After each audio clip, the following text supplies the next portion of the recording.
Accueillons tout de suite le porte-parole de la Confédération nationale des agents de recherche privés, on les appelle aussi comme ça. Voici monsieur Roger-Marc Moreau.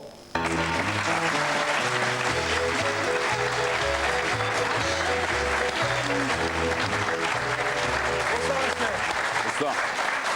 C'est vrai qu'on a tendance un peu à dire, ben, c'est toujours des histoires un peu de fesses, hein, des histoires conjugales, extra-conjugales évidemment surtout, qu'on confie à des détectives privés, mais pas toujours. Non, pas toujours. Non. Le détective agent de recherche en France a une activité beaucoup plus large. On intervient dans le cadre notamment des contre-enquêtes pénales. Dans ce cadre, le détective est le dernier recours. Le défenseur. Pardon de vous interrompre, mais ça suppose que vous avez quelques notions de droit quand même pour intervenir dans... Oui, c'est obligatoire. Ah, c'est obligatoire. C'est pourquoi d'ailleurs cette nouvelle loi dont nous allons peut-être parler. Évidemment. Non, on va parler des trucs vraiment importants. On m'a toujours dit que pour être un bon détective privé, il fallait avoir un physique un peu passe-partout. Alors quand on est un espèce de sosie d'Alain Delon, comment on fait? Non mais franchement, vous semblez vachement Alain Delon. Merci. Jeune. Merci. Évidemment. Peut-être est-ce pour cela que je me suis spécialisé dans un autre domaine. Je fais plutôt des contre-enquêtes, je ne fais pas de filature ou de surveillance, mais plutôt des auditions. Alors, parlons tout de suite de la loi Sarkozy. C'est-à-dire que désormais, il faut un diplôme pour être détective. Oui, c'est une révolution en fait dans le statut de la profession, parce que maintenant, il y aura l'obligation d'obtenir un agrément de l'État. C'est-à-dire que l'État va donner sa garantie quant à la qualification professionnelle du détective.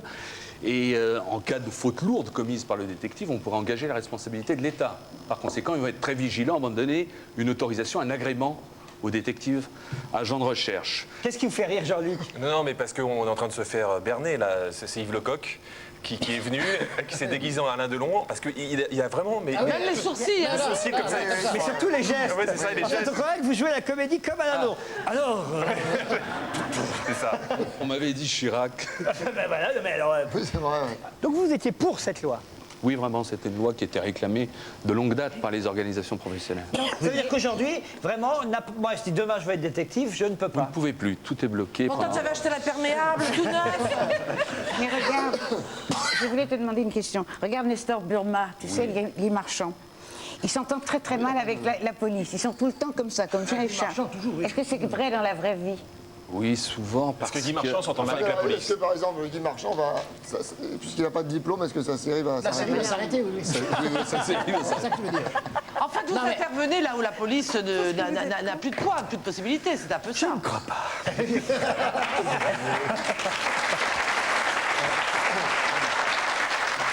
Jean Benguigui.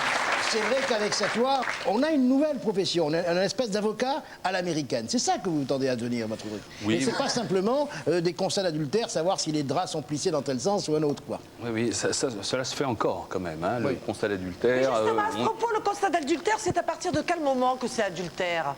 Eh bien, l'adultère Parce que est quand défini Parce que comme... si vous sonnez à ma porte, moi je ne vous ouvre pas, hein. C'est vrai. Sauf si je suis seule. Alors, non, parce que le constat d'adultère, ça m'a toujours étonné. Est-ce que c'est un baiser? Est-ce qu'une main dans la main? Est-ce que c'est non, quoi? c'est dans le lit. C'est avoir des relations sexuelles avec une personne En flagrant délit. du sexe opposé qui n'est pas son conjoint, bien On sûr. n'invite personne dans ces cas-là. Sexe opposé, ça veut dire que si c'est du même sexe, c'est pas considéré comme adultère? Ce n'est Bah pas non, l'adultère. puisque c'est de Ce n'est pas l'adultère. l'adultère. Ah non, mais tranquille. Un homme qui tromperait sa femme avec un autre homme, c'est pas de A l'adultère. priori, non. Ça alors là. Ça ouvre des personnes. Alors ça, Ça va créer des C'est vocations, tout toujours ça. nous qu'on est punis. Là, ce qui est intéressant, c'est que donc maintenant, pour devenir, j'essaie de vous suivre, si j'ose dire. repérer. Ouais, c'est vrai.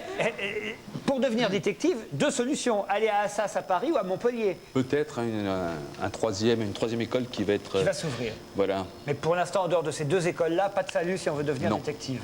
Et, ce que je voudrais savoir, c'est quelle est l'image du détective aujourd'hui dans la société française? Est-ce que c'est une image qui fait un peu rêver, genre détective américain, ou c'est une image un peu crasseuse, genre paparazzi qui n'a pas eu les moyens d'acheter un appareil photo?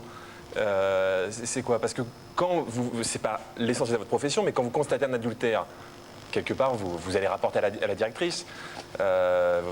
Oui, mais c'est pas quelque chose de sordide. En règle générale, d'abord, la majorité des clients de ces agences spécialisées dans le problème de l'adultère, ce sont des femmes. Des femmes qui sont lésées, qui sont victimes d'un époux qui les abandonne parce qu'elle a élevé les enfants, elle a sacrifié sa carrière professionnelle au profit de son époux. Et puis, dès lors qu'il a construit sa carrière, il la trouve un peu trop vieille, il part avec la secrétaire.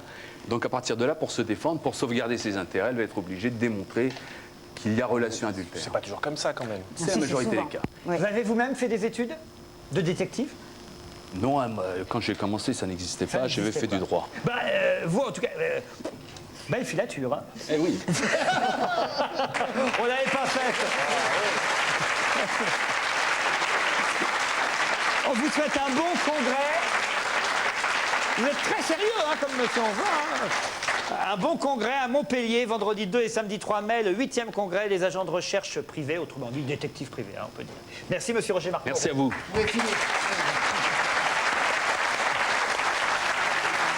L'invité que nous allons...